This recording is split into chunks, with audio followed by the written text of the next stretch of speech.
Hello बच्चों, आपका स्वागत है हमारे YouTube चैनल में।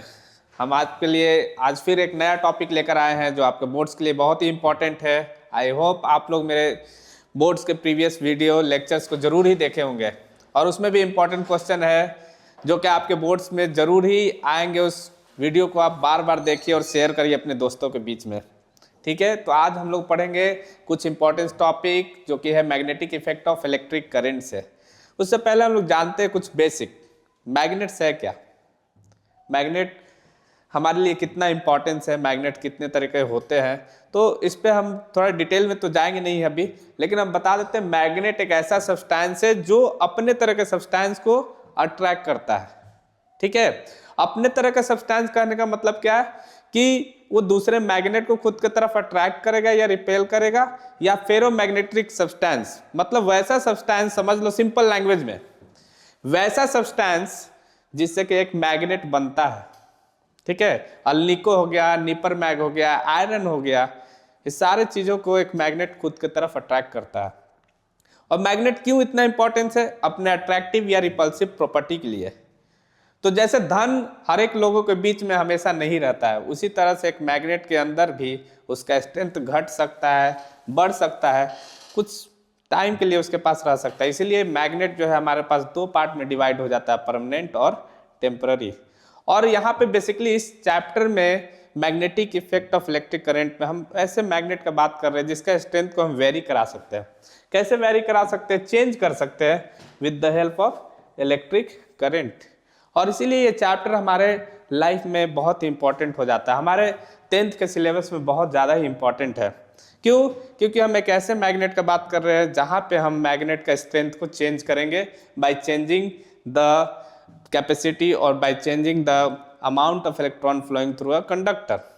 या सिंपल लैंग्वेज में बोले तो करंट को वेरी करके। करंट को कैसे चेंज कर सकते हैं? आइदर उसका इलेक्ट्रॉन का नंबर को घटा बढ़ा के, या दूसरे तरीका से बोला जाए तो उसके डायरेक्शन को हम अल्टर कर सकते हैं, चेंज कर सकते हैं। तो हम इस सीरीज को आगे बढ़ाएंगे, पर आज हम कुछ लिमिटेड क्वेश्चन के साथ आए हैं, तो बढ़ते अपने आगे अपना पहला क्वेश्चन की तरफ। ठीक है, तो पहला क्वेश्चन जो है, name the device used to magnetize a piece of magnetic material. ठीक है, तो इसमें मेरे पास दो पार्ट में क्वेश्चन है। पहला पार्ट में हम यही पूछ रहे हैं कि एक ऐसा डिवाइस बताओ जिससे we can magnetize a magnetic material. क्यों मैग्नेटिक मटेरियल बोल रहे? We can not magnetize a wood और अ ग्लास। हम उसी चीज को मैग्नेटाइज कर सकते हैं जिसके थ्रू करंट पास कर सकता है। ठीक है, तो हमारे पास बच्चों यहाँ पे अक्सर ही कंफ्यूज हो जाते हैं सोलेनॉइड में और इलेक्ट्रोमैग्नेट में। सोलेनॉइड और इलेक्ट्रोमैग्नेट में क्यों कंफ्यूज होते हैं? क्योंकि हमारा आंसर यहीं से रिलेटेड है। हमारे पास पूछा जा रहा है कि नेम द डिवाइस जो मैग्नेटाइज कर सकता है एक मैग्नेटिक मटेरियल को, और एक डायग्राम भी बनाना है आपको, show the arrangement for the magnetization of a cylinder made of soft iron. हम यहाँ पे इसमें बोर्ड में आने वाला 3 टॉपिक है इस पार्टिकुलर क्वेश्चन के अंदर कि हम सॉफ्ट आयरन ही क्यों यूज करते हैं। ठीक है, इस पे भी चर्चा करेंगे। दूसरा है कि डिवाइस हम लोग इलेक्ट्रोमैग्नेट यूज करेंगे कि सोलेनॉइड, और दोनों में डिफरेंस क्या है, और फिर डायग्राम भी देखेंगे। तो सबसे पहले बच्चों जो पहला पार्ट है वो हमारा है कि कौन सा डिवाइस यूज करेंगे। बिल्कुल सोलेनॉइड यूज करेंगे हम लोग, सोलेनॉइड। ठीक है, और सोलेनॉइड और इलेक्ट्रोमैग्नेट में क्या अंतर है? कोई बता सकता है कि डिफरेंस क्या है? तो एक सोलेनॉइड जो है लॉन्ग सर्कुलर कॉइल है। ठीक है, क्या है? लॉन्ग सर्कुलर कॉइल है जिसके अंदर हमको क्या पास करना है? Electric current.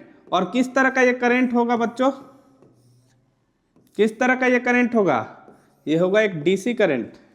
क्यों डीसी यूज करते हैं? Because direction of current remains same. और मैग्नेट बनाने के लिए बहुत ज्यादा इंपॉर्टेंट है कि करंट एक ही डायरेक्शन में फ्लो करे, एक ही, पॉजिटिव से नेगेटिव ही जाते रहे, हमेशा पॉजिटिव टू नेगेटिव जाते रहे।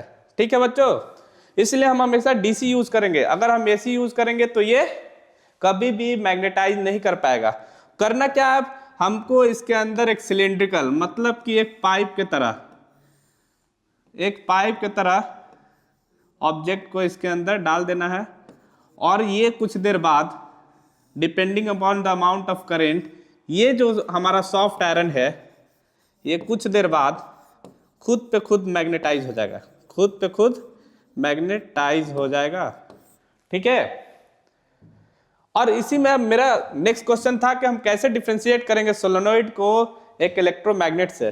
तो इलेक्ट्रोमैग्नेट के अंदर क्या होता है बच्चों, हमारा सेम अरेंजमेंट रहेगा, बस इसके अंदर ऑलरेडी एक सॉफ्ट आयरन कोर अलग अलग पार्ट में हम लोग यूज करते हैं। ठीक है, हम लोग एक टोटल सॉलिड नहीं यूज करके हम कैसा यूज करते हैं, पतला पतला स्लाइड। तुम लोग कभी ट्रांसफार्मर या कोई मोटर तोड़े होगे, देखे होगे कि लोहा का जो है पतला पतला स्ट्रिप यूज करते हैं। ठीक है, वो भी हम लोग हायर क्लास में पढ़ेंगे कैसा स्ट्रिप यूज करते हैं। ठीक है, वहां पे भी एनर्जी का लॉस को बचाने के लिए। ये क्या हो गया हमारा, ये हो गया हमारा इलेक्ट्रोमैग्नेट। ठीक है, तो समझ में आ रहा है कि इलेक्ट्रोमैग्नेट और सोलेनोइड में क्या अंतर है। सोलेनोइड मतलब लॉन्ग सर्कुलर कॉइल है, जितना ज्यादा कॉइल बनेगा, जितना ये तुम्हारा नजदीक रहेगा, जितना नंबर ऑफ टर्न्स ज्यादा रहेगा, उतना ही मैग्नेटिक फील्ड ज्यादा बनेगा, उतना ही जल्दी ये जो मेरा सॉफ्ट आयरन कोर है जल्दी मैग्नेटाइज होगा।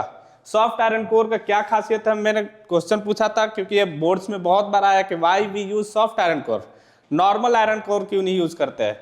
इसका एक ही बेनिफिट है, वो बेनिफिट क्या है, it can magnetize and demagnetize. ठीक है, मैग्नेटाइज एंड डीमैग्नेटाइज क्विकली, और ये कभी भी परमानेंट मैग्नेट में चेंज नहीं होगा। अगर तुम नॉर्मल स्टील यूज कर देते हो ना, धीरे धीरे कोर जो है परमानेंट मैग्नेट में चेंज हो जाएगा, पर एक सॉफ्ट आयरन कोर कभी भी परमानेंट मैग्नेट नहीं बनेगा। ठीक है बच्चों, तो बढ़ते हैं हम अपने नेक्स्ट क्वेश्चन की तरफ। What is the advantage of AC over DC. तो दोनों का अपने फायदे हैं। एसी हम एयर कंडीशन का बात नहीं कर रहे, एसी का मतलब क्या है, एसी मतलब क्या हो गया, अल्टरनेटिंग करंट। अब इसका बात करें, अल्टरनेट मतलब क्या होता है, एक के बाद एक। यहां पे एक के बाद एक क्या चेंज हो रहा है, एक के बाद एक चेंज हो रहा है direction of current, direction of current. ठीक है, अब डायरेक्शन दो ही हो सकता है, पॉजिटिव टू नेगेटिव, जो कि हम लोग कन्वेंशनल यूज करते हैं, कन्वेंशनल डायरेक्शन है, कन्वेंशनल डायरेक्शन है। ठीक है, पॉजिटिव टू नेगेटिव। अब मान लो कोई एक सर्किट है, कोई रेजिस्टेंस लगा हुआ है, इसमें अगर हम एक ऐसा अरेंजमेंट बनाते हैं जिसके अंदर ये डायरेक्शन बार बार चेंज हो जाए, मतलब एक सेकंड के अंदर एक बार करंट इधर जाए और एक बार करंट इस डायरेक्शन में जाए, बैटरी को हम क्या कर रहे हैं, बार बार चेंज कर रहे हैं, पलट रहे हैं एकदम स्पीड में, तो क्या होगा, हर सेकंड में उसका डायरेक्शन जो है करंट का, एक बार इस डायरेक्शन क्लॉकवाइज जाएगा तो दूसरे बार एंटी क्लॉकवाइज हो जाएगा। समझ में आ रहा है कि नहीं। और इसलिए एसी में क्या होता है कि मेरा करंट का डायरेक्शन फिक्स नहीं रहता, साइकिल की तरह चलता है। किससे चलेगा, एक साइनोसोडल साइकिल बनता है, एक बार ये पॉजिटिव, दूसरे बार ये नेगेटिव। पर डायरेक्ट करंट जिसको हम लोग बोलते हैं डीसी, डायरेक्ट करंट के अंदर तुम्हारा जो करंट का वैल्यू है, मान लो वो 5 वोल्ट है, तो ये हमेशा ही 5 वोल्ट पे चलते रहेगा, एक ही डायरेक्शन में, नेगेटिव टू पॉजिटिव जा रहा है तो जाते ही रहेगा, या पॉजिटिव टू नेगेटिव जा रहा है तो हमेशा जाते ही रहेगा, चेंज नहीं करता है। तो एक तो बेनिफिट हमारा ये दिखता है कि अगर हमको लॉन्ग डिस्टेंस तक अगर करंट को एक जगह से दूसरे जगह ले जाना है तो हम लोग यूज करते हैं क्या, एसी करंट। हम लोग वोल्टेज को बढ़ा देते हैं, बहुत हाई रखते हैं वोल्टेज, ताकि मेरा जो एनर्जी का लॉस हो, एनर्जी का लॉस जो हो वो मिनिमम रहे। ठीक है, वो क्या रहे। और इसलिए कभी भी तुम देखो ट्रांसमिशन लाइन पे 125 किलोवाट, 125 किलोवाट या 32,000 किलोवाट, या रेलवे लाइन पे जाते 2500 लिखा रहता है वोल्ट। समझ में आ रहा है क्यों, क्योंकि अगर हम ज्यादा करंट यूज करेंगे हीटिंग इफेक्ट ज्यादा होगा I2RT के अकॉर्डिंग, पर अगर हम वोल्टेज ज्यादा यूज करेंगे तो वहीं पे जो एनर्जी का लॉस है मेरा क्या हो जाएगा, कम हो जाएगा। ठीक है। डीसी छोटा दूरी के लिए ठीक है, ज्यादातर इलेक्ट्रॉनिक्स डिवाइस में हम लोग डीसी यूज करते हैं क्योंकि डीसी से नुकसान हमारा बहुत कम है। डीसी मेरा लेस हार्मफुल है, ठीक है, हार्म करेगा ही नहीं, पर एसी एक बार इससे चिपक गए बचने का चांस कम है, ये ज्यादा हम लोग का हार्मफुल है, ठीक है। ये कैसे प्रोड्यूस होता है? ये प्रोड्यूस होता है बैटरी से, सेल से, ठीक है।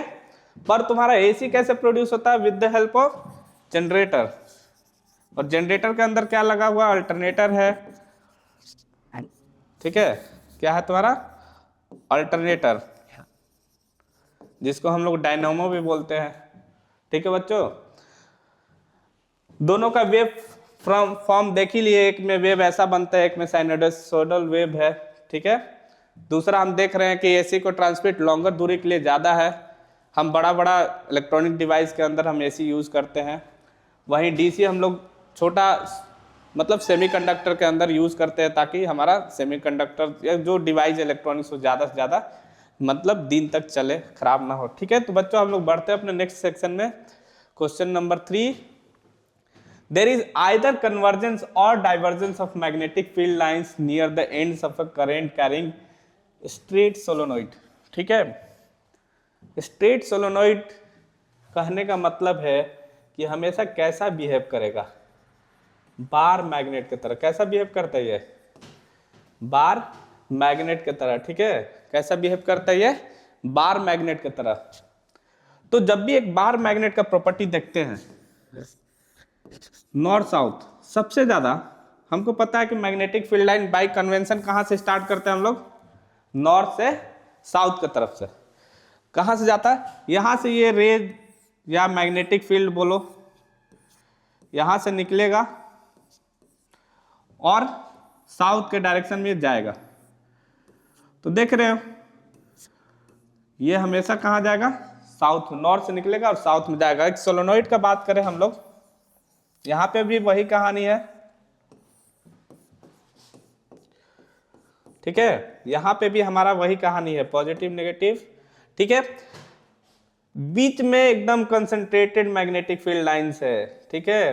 बीच में हमारा क्या है? मैग्नेटिक फील्ड लाइन कंसंट्रेटेड है, मतलब ज्यादा होता है, या हम बोले स्ट्रॉन्ग मैग्नेटिक फील्ड लाइंस रहेगा, ठीक है।